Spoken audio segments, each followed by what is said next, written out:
श्री शिवाय नमस्तु भयम। दोस्तों, जैसा कि आप सभी लोग जानते हैं कि 14 जून 2026 यानी रविवार को पड़ रही है पुरुषोत्तम मास की अधिक ज्येष्ठ कृष्ण पक्ष चतुर्दशी तिथि और रोहिणी व्रत, जो बहुत ही खास है।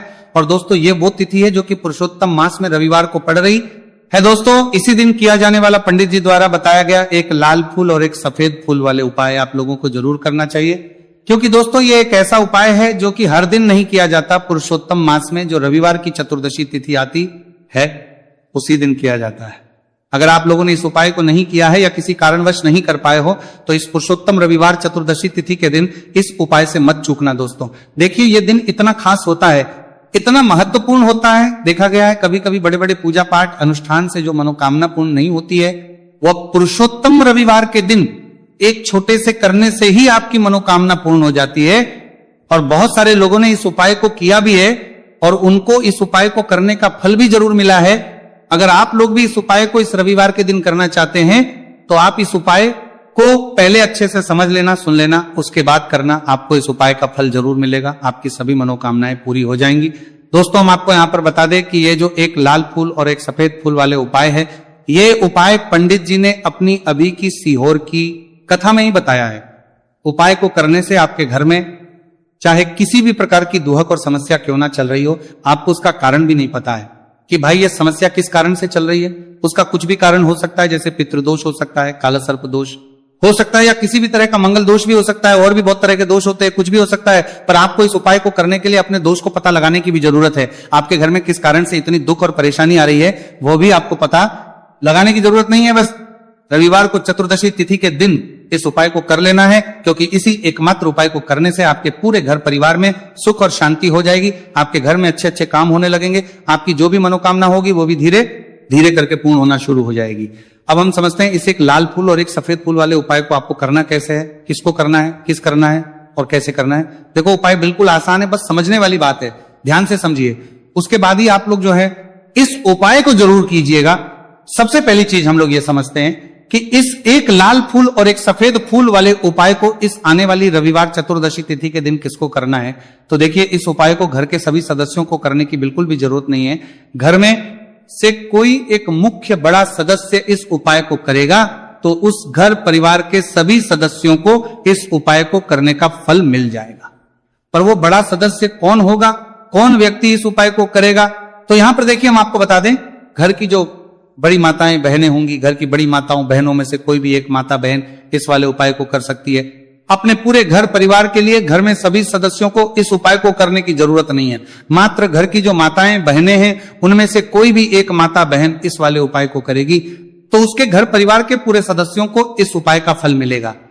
अगर किसी कारणवश माताएं बहनें घर में उपस्थित ना हो या वो इस उपाय को ना कर रही हो, कुछ दिक्कत हो, तो भाई उस जगह पर फिर घर का कोई बड़ा व्यक्ति भी इस उपाय को कर सकता है।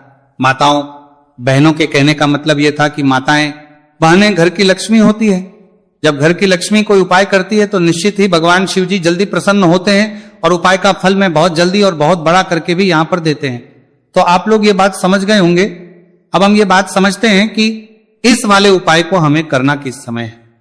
एक लाल फूल और एक सफेद फूल वाले उपाय को हमें चतुर्दशी तिथि के दिन करना किस समय है। तो देखिए, इस उपाय को करने का जो समय है, सुबह का समय भी है और शाम का समय भी है।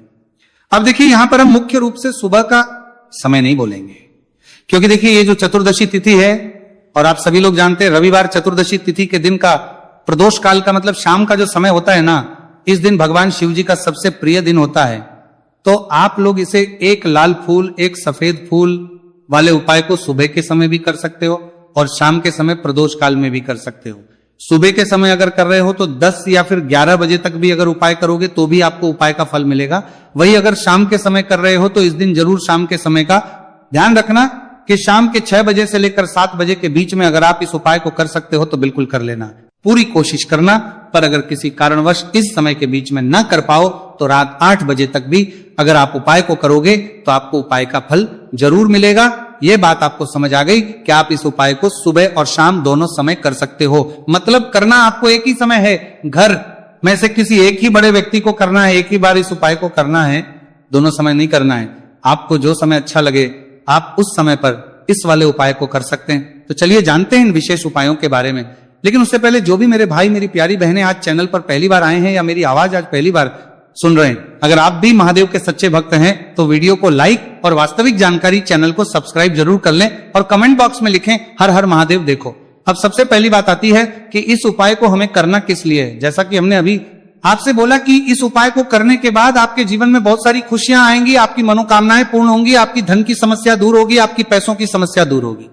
अब देखिए, अगर आप लोग सोच रहे हो कि भाई हमें अपना घर बनाना है, पर घर बनाने के लिए पैसा नहीं है, हमें गाड़ी लेना है पर गाड़ी लेने के लिए पैसा नहीं है, हमें जमीन लेना है पर जमीन के लिए पैसों की कमी पड़ रही है, अगर ऐसी ही दिक्कत परेशानी या किसी भी तरह की धन से जुड़ी हुई समस्या या पैसों से जुड़ी हुई समस्या अगर आपके जीवन में चलने वाला है रही है, तो यह उपाय निश्चित ही आपके जीवन में बहुत सारे फल लाकर दे सकता है। इसीलिए अगर आपके घर में बहुत ज्यादा दिक्कत समस्या परेशानी चल रही है, धन से जुड़ी हुई पैसों से जुड़ी हुई धन की बहुत ज्यादा कमी आ रही है, पैसों की आवक नहीं हो रही है, तो भाई आप लोगों को इस वाले उपाय को जरूर करना चाहिए। घर में से किसी एक भी बने व्यक्ति को अब इस उपाय में करना क्या है वो सबसे पहले हम लोग जान लेते हैं। उपाय की सामग्री हम लोग सबसे पहले जानते हैं कि इस उपाय में किस किस चीज की आवश्यकता पड़ेगी।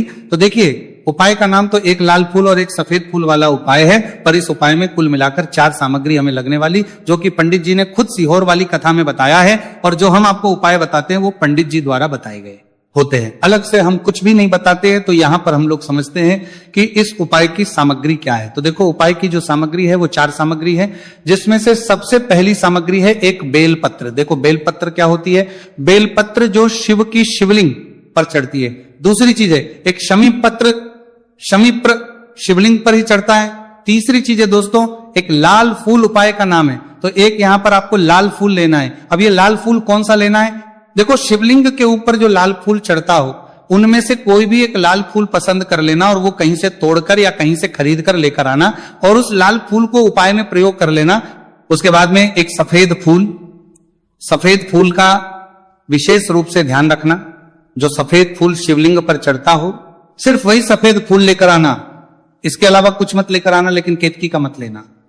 तो एक एक मात्रा में ही आपको ये चारों सामग्री चाहिए, एक बेलपत्र, एक शमीपत्र, एक लाल फूल और एक सफेद फूल। ये चारों सामग्री आप लोग तैयार करके रख लें प्रदोष काल में या सुबह के समय, जब भी आप इस उपाय को कर रहे हैं।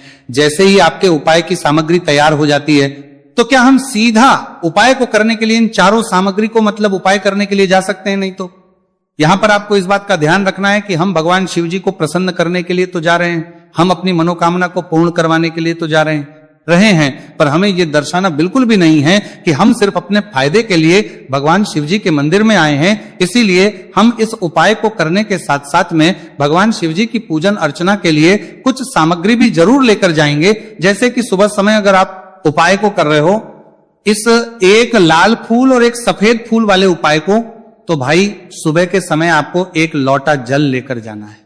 जो लोग प्रतिदिन शिव जी के मंदिर जाते हैं, पूजन अर्चना करते हैं, जल चढ़ाते हैं, फूल बेल पत्र सब कुछ चढ़ाते हैं, भाई वो अपनी पूजन अर्चना वैसी की वैसी ही करना।